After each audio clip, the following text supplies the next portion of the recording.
2 సంవత్సరాల క్రితం భీమ్లా నాయక్ రిలీజ్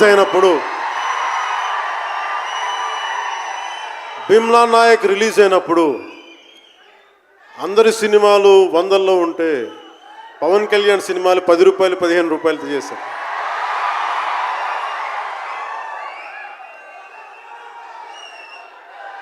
నేను ఒకటే చెప్పాను ఆ రోజున, మనల్ని ఎవడు ఆపేది.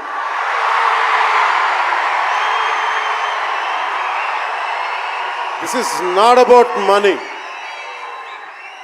This is not about finance. This is not about records. This is about damn guts. This is about damn courage. This is about damn tenacity. We are here. We will stand by. We will serve justice.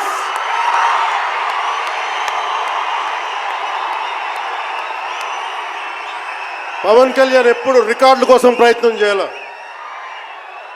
Reluctant actor. మా బ్రహ్మానందం గారు చెప్పినట్టుగా నేనేం కోరుకోలే, నేను ఒక actor అవ్వాలని కోరుకోలే, సగటు మనిషిగా బతుకుదామన్న ఒక్క ఆలోచన తప్ప నాలో ఏం లేదు. అలాంటిది నేను పొద్దున ప్రెస్ మీట్లో రత్నం గారి గురించి మాట్లాడాను. ఇప్పుడు మీకోసమే మాట్లాడతాను, నా అభిమానుల కోసం. ఈరోజు నేను ఇక్కడ నిల్చున్నాను, పడి లేచాను, పడుతూనే ఉన్నాను, లేస్తూనే ఉన్నాను. దానికి కారణం ఒకరే, మీరే.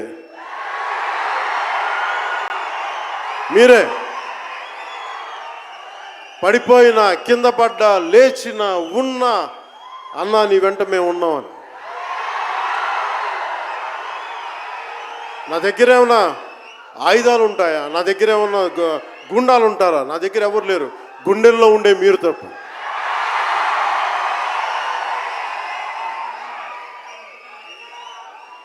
దాదాపు నేను 96లో నా మొదటి సినిమా అక్కడమ్మ ఇక్కడబ్బాయి. ఇది 2025 అంటే ఆల్మోస్ట్ 29 to 30 ఇయర్స్. అంటే దాదాపు 29-30 సంవత్సరాలు నేను చిత్ర పరిశ్రమకు వచ్చి. ఎలా ఉంది అంటే నాకే తెలియదు, అలా కాలం ఇట్లా అయిపోయింది. కానీ కొంత వయసు పెరిగిందేమో కానీ గుండెల్లో చావు ఇంకా చావాలి, బతికాం. ఇక్కడే సభలో గబ్బర్ సింగ్ సినిమాకి మహబూబ్ నగర్ నుంచి వచ్చిన ఒక యువకుడి గురించి చెప్పాను, మన అభిమానుల్లో ఒకటి గురించి చెప్పాను. అన్నా నువ్వేమి ఇవ్వదు, ఒక హిట్ ఇవ్వన్నా చాలని. ఆ రోజు నేను భగవంతుని కోరుకున్నాను, నా అభిమానుల కోసం, నా కోసం కాదు కానీ ఒక హిట్ ఉంటే బాగుంటుంది అని కోరుకున్నాను.